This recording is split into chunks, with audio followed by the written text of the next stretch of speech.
مسیح کے زندہ اور جلالی نام میں سب کو سلام۔ خدا کا شکر کرتے ہیں، باپ جی کی تعریف کرتے ہیں کہ اس نے ہم سب کو زندوں کی زمین پہ زندہ رکھا اور آج کا دن بخشا کہ ہم شکر گزاریوں کے ساتھ اس کی پاک حضوری میں آئیں۔ جیسے کل ہم جانتے ہیں کہ ہم نے کلیسیا کا جنم دن منایا اور خدا نے ہم سب کو پاک روح کا، سب کو جو خدا کے پاس ہیں اور جو پاک خدا کی حضوری میں رہتے ہیں، خدا نے ان سب سے وعدہ کیا تھا کہ میں اسے پاک روح کا مسح دوں گا، اور خدا نے سب پر بھرا۔ اور آج ہمارا زندہ کلام یوئیل نبی کی معرفت ہے، اس کا 2 باب اور 28 آیات میں یوں لکھا ہے، اور اس کے بعد میں ہر فرد بشر پر اپنی روح نازل کروں گا، اور تمہارے بیٹے بیٹیاں نبوت کریں گی، اور تمہارے بوڑھے خواب اور جوان روحا دیکھیں گے۔ پاک کلام پڑھے جانے پر خدا کی برکت ہو، خدا کا شکر ہو۔ یوئیل نبی اس حصے میں بیان کرتا ہے کہ خدا کس طرح بنی اسرائیل کو چھڑائے گا، بچائے گا، اور عدالت کا وہ دن آنے والا ہے اور اسرائیل کے دشمنوں کو سزا ملے گی، اور خدا کی طرف سے اسرائیل کو دعوت دی جاتی ہے۔ خدا کی تمام برکات قوموں کی عدالت کریں گی۔ تو ہم دیکھتے ہیں کہ کس طرح خدا باپ نے اس کلام کو نازل کیا۔ یہی کلام اگر ہم دیکھیں تو عیسائی نبی کی معرفت بھی لکھا گیا ہے۔ اعمال 2:17 میں بھی ہے کہ خداوند فرماتا ہے کہ آخری دنوں میں ایسا ہوگا کہ میں اپنی روح میں سے ہر بشر پر ڈالوں گا، اور تمہارے بیٹے اور تمہاری بیٹیاں نبوت کریں گے، اور تمہارے جوان روحا اور تمہارے بوڑھے خواب دیکھیں گے، بلکہ ہر بشر پر، ہر بندی پر، ہر بچے پہ میں ڈالوں گا۔ کیونکہ خدا کا زندہ کلام ہمیں یہی آگاہی دیتا ہے کہ جو خدا کے قریب آئے گا اور جو خداوند خدا پر ایمان رکھے گا، اور اسی طرح کلام میں لکھا ہے کہ اور ایمان ہی کے وسیلے سے مسیح ہمارے دلوں میں سکونت کرے گا جب ہم ایمان سے مانگیں گے۔ جتنی خوبصورتی دعا میں رہنے کی ہے یا مانگنے میں، اتنی ہی خوبصورت شکل ہمارے مسیح میں سفر کرنے کے لیے، پریز دی لارڈ۔ تو جب ہم اس میں سفر کریں گے تو خداوند ہمارا خدا ہمیں کیا کرے گا؟ اپنی قدرت سے، اپنی قوت سے معمور کرتا جائے گا۔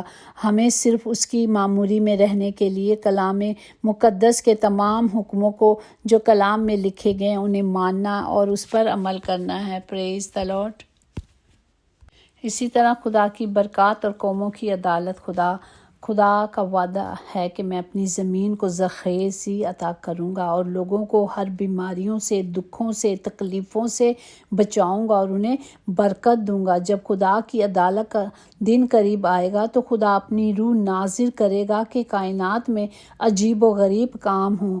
پھر خدا قوموں کو اکٹھا کرے گا اور ان کی عدالت کرے گا۔ جن قوموں نے خدا کے برخلافی کیا یا حکموں کو نہیں مانا، خدا کہتا ہے وہ انہیں سزا دے گا۔ صرف جو خداوند کا نام لے گا وہی نجات پائے گا، چاہے وہ کہیں بھی ہوں گے، جو بھی ہوں گا۔ خدا کہتا ہے وہی لوگ جو صرف میرے نام کے لیے کھڑے ہوں گے اور میرا نام لیں گے، منہ سے اقرار کریں گے، اپنے گناہوں کا اقرار کر کے توبہ کریں گے، خدا کہتا ہے کہ وہی بچائے جائیں گے، وہی چھڑائے جائیں گے۔ باقی لوگ جو بلائے گئے ہیں، جنہیں خدا نے نام لے کے چنا ہے، اور جن پر خدا فرماتا ہے آخری دنوں میں یہ سب کچھ ہونے والا ہے۔ آخری دنوں کا مطلب ہے وہ وقت آنے والا ہے جب خدا اپنے عدالت کا دن ہوگا۔ یہ زمانے کے آخری دن ہونے والے ہیں، اور یہ خدا آخری وقت کے لیے سب کو تیار کر رہا ہے تاکہ بچہ بھی زندگی پائے، اور نبوتیں کریں گے، بتائیں گے کہ آخری وقتوں میں کیا ہونے والا ہے۔ تو اسی طرح جس طرح اگر ہم دیکھیں زکریا اس کا 12 باب اور 10 میں ہے کہ میں داؤد کے گھرانے اور یروشلم کے باشندوں پر فضل اور مناجات کی روح نازل کروں گا، اور وہ اس پر جس کو انہوں نے، مطلب جب یہاں کلام یہی بتا رہا ہے کہ میں ان سب کو داؤد کے خاندان، ہم خداوند کے داؤد کے خاندان سے، جیسے ہمارا یسوع داؤد کے خاندان سے، جو خدا نے داؤد کے وعدوں سے کیا ہے، جو بھی مانگے گا خدا کہتا ہے میں اپنی روح ان پر ڈالوں گا، اور وہ کیا کریں گے؟ نبوت کریں گے۔ آنے والے وقتوں سے پہلے ہی آگاہی مل جائے گی کہ یہ وقت ہونے والا ہے۔ ہمیں شرط ہے کہ آگاہی ملتی ہے تو ہمیں اس کلام کو لینے کے لیے ہمیں اس آگاہی کو پر عمل کرنے کے لیے. جیسے ہم دیکھتے ہیں کہ نوح کی کشتی بن رہی تھی، خدا نے پہلے ہی اسے آگاہی دے دی تھی کہ یہ سب کچھ ہونے والا ہے. کیا وہ 100 سال وہ جو کشتی بناتا رہا، کیا وہ لوگوں کو نہیں بتا رہا تھا کہ یہ سب کچھ ہونے والا ہے؟ اور سب کچھ ہو رہا تھا، ساری دنیا نارمل کے مطابق چل رہی تھی، شادی بیاہ سب کچھ ہو رہا تھا، لیکن وہ خدا کے کلام کو پورا کر رہا تھا. خدا نے جو اسے کہا تھا اس کی فرما برداری کر رہا تھا، اور ایسے ہی ہوا کہ اتنا عرصہ لگا، آپ سوچیں کتنا عرصہ لگا، لیکن اس نے خدا کی فرما برداری کی. آخر میں کیا ہوا؟ صرف وہ 8 لوگ بچے، جو اس کے 6 بچے تھے، 3 بیٹے، ان کی بیویاں، اور وہ دونوں میاں بیوی، وہ بچے. اسی طرح اگر ہم یوحنا کی انجیل اس کا 7واں باب اس کی 39 میں دیکھیں، اس نے یہ باتیں اس روح کی ہدایت سے کہیں کہ جسے وہ پالنے کو تھا، جو اس پر ایمان لائے، کیونکہ روح اب تک نازل نہ ہوا تھا، اس لیے کہ یسوع ابھی اپنے جلال کو نہ پہنچا تھا.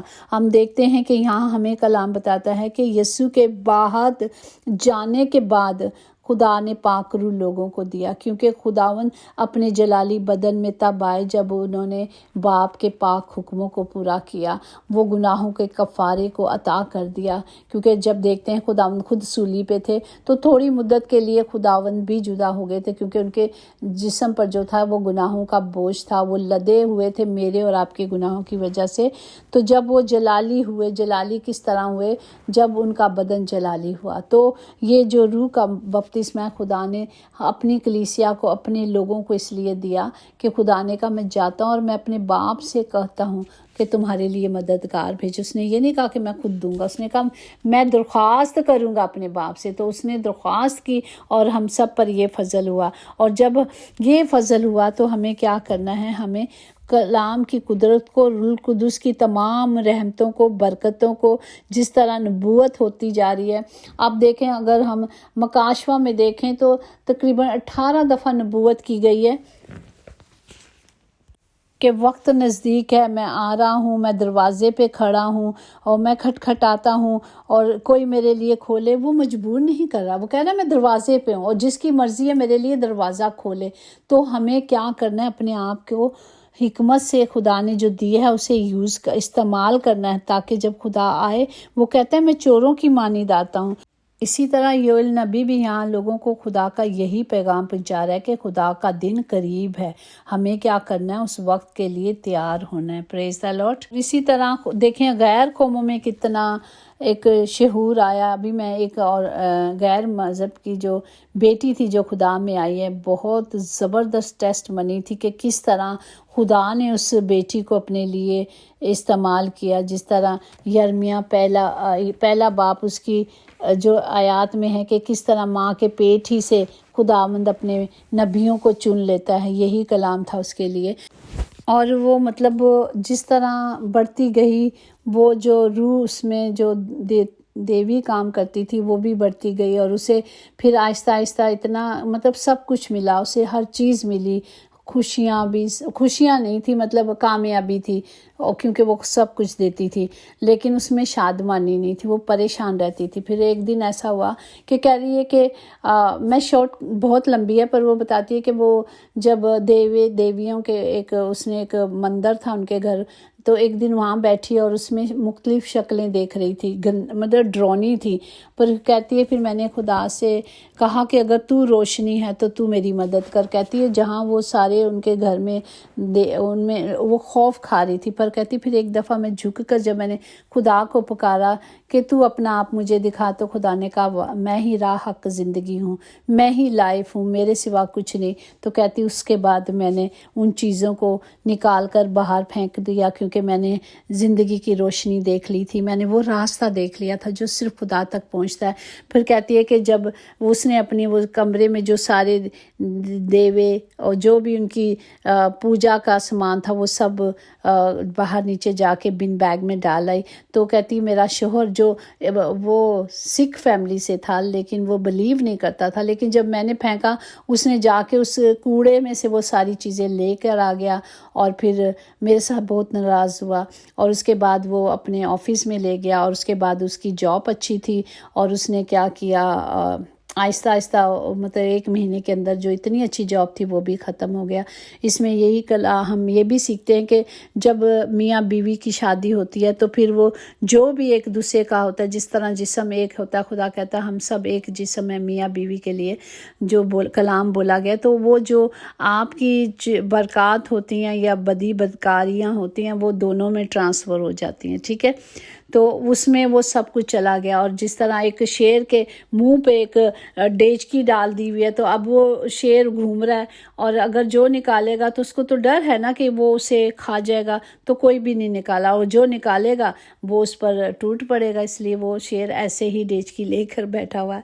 تو مقصد کہنے کا کہ وہ جو اس کا شوہر جو مانتا بھی نہیں تھا ان چیزوں کو، اس میں وہ ٹرانسفر ہو گئی۔ وہ کہتی اس نے مجھے اتنا تنگ کیا، کہ یہ نہیں کہتی کہ وہ اسے بہت پیار کرتی تھی، لیکن یہ تھا کہ شیطان اس میں سے آ کر اس کو اذیت دینے لگا، کیونکہ وہ یسوع میں آ گئی تھی۔ تو کہنے کا مقصد یہی ہے کہ جس طرح خدا نے چنا ہے، خدا کا کلام بھی پورا ہوتا ہے، کلام لینے سے ہی پورا ہوتا ہے۔ اس نے آج وہ اپنے شوہر کے ساتھ نہیں ہے، لیکن وہ خوش ہے، اور وہ خوش اس لیے کہ اگر وہ اسے نہ چھوڑتا تو آج وہ خدا میں نہ چلتی، اور آج وہ مکمل طور پر خدا میں چل رہی ہے، اور خدا کی بڑی خادمہ ہے۔ خدا انہیں برکت دے، ان کے گھرانے کو برکت دے، اور خدا نے کس طرح جو غیر قوموں سے بھی وعدہ کیا کہ وہ ان کو چن کر لے آتا ہے، وہ سب کے دور اور نزدیک کے وعدوں کا خداوند ہے، وہ سب کے لیے پورا کرتا ہے۔ آج یہ وعدہ میرے اور آپ کے لیے بھی ہے، مال 2 باب 39، اس لیے کہ یہ وعدے تم اور تمہاری اولاد اور ان سب سے کے لوگوں سے بھی ہے جن کو خداوند ہمارا خدا اپنے پاس بلائے گا۔ اسی طرح اگر ہم کلام ہی میں دیکھ لیں تو خداوند نے ان بیٹیوں کو جو 4 کنواری بیٹیاں تھیں، خدا نے انہیں نبوت کی قدرت بخشی تھی۔ اسی طرح ہم نے اس کا ہے اعمال 21:8-9 میں ہم دیکھیں تو کس طرح یہ فلپ جو مبشر تھا، جو ان 7 میں سے تھا، اس کے گھر جب آئے تو اس نے دیکھا کہ ان کی 4 بیٹیاں جو کنواری تھیں وہ نبوت کرتی تھیں۔ تو پریز دی لارڈ۔ آج کے حاصل کلام یہی ہے کہ ہم نے کیا کرنا ہے، ہم نے صرف خدا کا نام لینا ہے اور نجات پائیں گے۔ اور اسی طرح اگر ہم دیکھیں کہ خدا کے وعدے کہ وہ ہمیں خوب کھانے کو دے گا، اسی کے 26 میں دیکھیں، اور تم خوب کھاؤ گے اور سیر ہوگے، اور خداوند اپنے خدا کے نام کی جس نے تم سے عجیب سلوک کی استائش کرو گے، اور میرے لوگ ہرگز شرمندہ نہ ہوں گے۔ تب تم جانو گے کہ میں اسرائیل کے درمیان ہوں، اور میں تمہارا خداوند خدا ہوں اور کوئی دوسرا نہیں، اور میرے لوگ کبھی شرمندہ نہیں ہوں گے۔ پریز دی لارڈ۔ یہ ہمارے خدا کے وعدے ہیں، ہمیں صرف آواز سننی ہے، ہمیں جو کہہ رہا ہے ہمیں اس پر خدا نے ہمیں پرکھنے کی روح بخشی ہے۔ خدا نے ہمیں کہا ہے، ہم کلام میں دیکھیں کہ خدا کے وعدے ہیں، اور وہ آج وعدوں کا سچا خدا باپ وعدے کر رہا ہے۔ ہم دیکھ رہے ہیں کہ چھوٹے چھوٹے بچے دعائیں کر رہے ہیں، لوگ خادم خدا کے نبی نبوت کر رہے ہیں اور بتا رہے ہیں کہ یہ ہونا ہے۔ ہاں، مجھے ابھی ایک دم کلک ہوا کہ بہت 4-5 مہینے پہلے میں دعا میں تھی، تو خدا کے خادم نے کہا مجھے کہ تمہارے مطلب میں دیکھ رہا ہوں کہ ٹانگوں پہ حملہ ہونے والا، اور ایسا ہی ہوا۔ 2 مہینے سے میرے پاؤں پہ جو ایک نارمل سا ایک صرف جھٹکا لگا، اور وہ بہت برا تھا، اور ابھی تک مجھے اس گھٹنے میں درد ہے۔ تو جب نبوت کرتے ہیں، خادم کرتے ہیں، نبی خدا کے کرتے ہیں، خداوند اپنے نبیوں سے بات کرتا ہے، خداوند نبیوں کی روح کا خداوند ہے، تو جب ہم سے وہ بات کرتا ہے تو ہمیں وہ کلام کو لینا ہے اور اسے کینسل کرنا ہے۔ خدا کا شکر ہے کہ آیا، ایک جھٹکا لگا، لیکن خداوند نے مجھے بچایا۔ اگر میں گر جاتی تو اور بھی ہو سکتا، کیونکہ میں یہی ایک دن سوچ رہی تھی کہ یہ کب تک ایسا ہوگا۔ تو ایک دم میرے ہسبینڈ اپنے سسٹر لاء سے بات کر رہے تھے، تو وہ بتا رہی تھی کہ فلانا گرا تو اسے اتنی چوٹ لگ گئی، اس کا کولا ٹوٹ گیا اور وہ بیڈ باؤنڈ ہو گیا۔ پھر ایک گرا بیچارہ، وہ ICU میں گیا، اینڈ آف دا ڈے مطلب وہ اس کی ڈیتھ ہو گئی۔ تو مطلب کہنے کا تو وہ میں سوچا کہ یہ تو میرے لیے کلام ہے، کیونکہ جب ہم سنتے ہیں تو یہ مقصد ہے کہ ہم نے ہمت نہیں ہارنی، ہمیں شکر گزاری میں جانا ہے کہ نہیں خدا باپ میں آپ کا شکر کرتی ہوں کہ آپ نے مجھے بچایا۔ پریز دا لارڈ، ہمارے خدا کے وعدے ہیں، وہ ہمیں بچاتا اور ہمیں چھڑاتا ہے۔ اسی طرح پھر زبور 139 کی 5 میں کہ تو نے مجھے آگے پیچھے سے گھیر رکھا ہے اور تیرے ہاتھ مجھ پر ہیں، اس کا پاک ہاتھ ہم پر بنا رہتا ہے۔ جب ہم اس سے مانگتے ہیں تو وہی ہمیں کیا کرتا ہے؟ چھڑاتا ہے، بچاتا ہے ہر برے حادثے سے۔ حادثہ ضرور آتا ہے لیکن جب ہم دعاؤں میں آ جاتے ہیں تو وہ اس سے اتنا سیریس نہیں ہوتا۔ اس پہ میرے بھائی کی 3-4 سال پہلے ڈیتھ ہوئی تو میں نے دعا میں دیکھا، روحا دیکھی کہ 2 باکسز ہیں اور ان میں میرے مطلب اور 2 میرے بھائی کی شکل 2 کتوں میں چلی گئی، شاید میں نے پہلے بھی بتایا ہوگا۔ تو مطلب اتنا پتہ نہیں تھا کہ کیا کرنا، لیکن میں جس میرے بھائی کی شکل 2 کتوں میں چلی گئی میں اسے کینسل کرتی رہی، اس کی زندگی کے لیے، اس کی صحت کے لیے دعا کرتی رہی۔ لیکن کیا ہوا، مطلب بھائی میرا بیمار تھا اور میرے بھائی کا بڑے بھائی کا بیٹا اس کی ڈیتھ سڈنلی ہارٹ اٹیک سے ہو گئی، جو نہ بیمار تھا، کام سے آیا بس مر گیا۔ تو بالکل میرے بھائی کی اور میرے بھتیجے کی شکل بالکل ایک سیم تھی، ایک کو نکال دو اور ایک کو چھپا دو، ایسا ہی تھا۔ اور خیر شکر ہے خدا کا کہ بھائی کی مطلب زندگی بچ گئی۔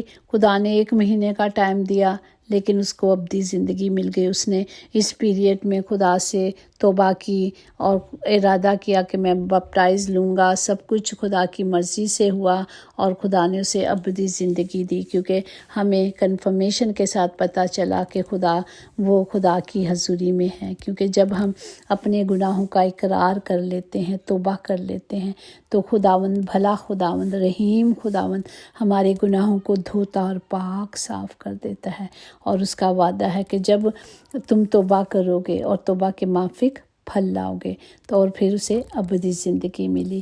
دنیاوی زندگی سے تو اس کا مطلب کوچ ہو گیا، وہ خدا میں سو گیا۔ جب ہم خدا میں سوتے ہیں تو ہم مرتے نہیں بلکہ اوپر جا کے اٹھ جاتے ہیں۔ تو خدا نے اس کو 1 مہینے کا موقع دے دیا، اس مہینے میں اس نے اپنے آپ کو خدا کی حضوری میں رکھا اور خدا کی کلام کے مطابق اس نے معافی مانگی اور اپنا آپ خدا کو سلنڈر کر دیا۔ تو ہم خدا کا شکر کرتے ہیں کہ خدا کس طرح کلام کرتا ہے۔ خدا روحا کے ذریعے سے کلام کرتا ہے، خدا خوابوں کے ذریعے سے کلام کرتا ہے اور خدا اپنے نبیوں کے ذریعے سے کلام کرتا ہے۔ تو حاصل کلام یہی ہے کہ آواز کہیں سے بھی آئے ہمیں اسے ریسیو کرنا ہے، ہمیں اس کلام کے مطابق چلنا ہے تاکہ ہم سب زندگی پائیں اور ابدی زندگی پائیں۔ خداوند آپ سب کو اس کلام کے وسیلے سے برکت دے۔ سب بیماروں کے لیے دعا کرتے ہیں، خدا باپ سب کو شفا دے، چاہے وہ ہاسپٹلوں میں ہیں چاہے وہ گھروں میں ہیں، تاکہ خداوند سب شکر گزاریوں کے ساتھ آپ کی پاک حضوری میں آئیں، تمام گھروں کے خطے بھرے رہیں باپ جی، کبھی کوئی کمی کمزوری نہ ہو۔ خداوند تمام بیواؤں کے لیے، تمام بے سہاروں کے لیے، تمام بے کسوں کے لیے خداوند جی آپ کی قدرت کو، آپ کے زور کو مانگتے ہیں۔ خداوند سب کی حفاظت کریں، جتنے سفر میں ہیں ان کے سفر مبارک کریں۔ یسوع نام میں قدرت، قوت، طاقت پائی جاتی ہے۔ زندہ خداوند جی ہم نے اسی نام سے مانگا اور پایا ہے، آمین۔